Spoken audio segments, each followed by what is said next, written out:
notion in the running community that smaller equals faster and that you have to be the smallest you can be to succeed. And as a high school athlete going into college, you know, your body changes a lot. You go from this small teenager into a full-blown adult.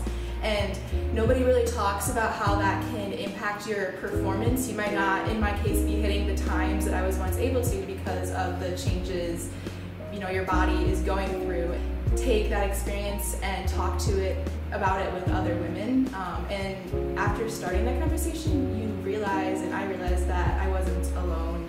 It's something that is more of a universal experience than you would think, but it feels very individualized and like you're alone in your own insecurities and struggles. I feel like throughout the entire athletics community, as a woman, you are pressured to look a certain way and fit this one image of what a woman athlete in your specific sport is supposed to look like. But in reality, there's no one way a woman athlete's body should look. There's no one way to have a body, and what we, during the Body Collective, the forum that we had, really wanted to emphasize was that we want to celebrate what our bodies can do, not necessarily what they look like. I might not look the same way as I did when I was 18 years old, but I'm still just as powerful and just as capable to compete to the very best of my ability and succeed in my sport in college.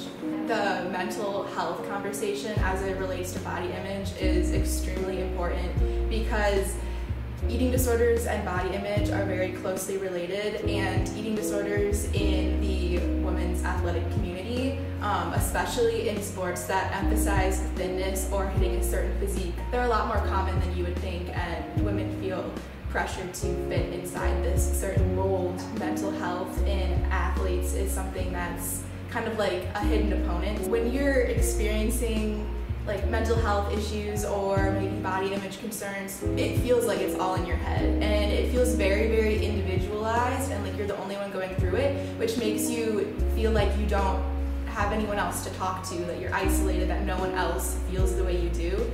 But when you start that conversation, you begin to realize that, wait a second, I'm not alone and other people experience this too. You really need to take like an intersectional approach to body image, because the body image that I have as a white woman is very different than the body image concerns that a black woman might have, or another woman of color. Our body image standards as a society are rooted in what Bell Hooks likes to say is the white supremacist capitalist patriarchy. And so, you know, we have these like white ideals that we all try to live up to, but I, as a white woman, can reach those a lot easier than another woman of color. And so it feels very isolating because our lived experiences are so different from each other, but then when you add them together to have this fuller conversation, you begin to realize how, okay, my experiences might be different from yours, but when you put all of the puzzle pieces together, it contributes to this larger conversation that we really need to have.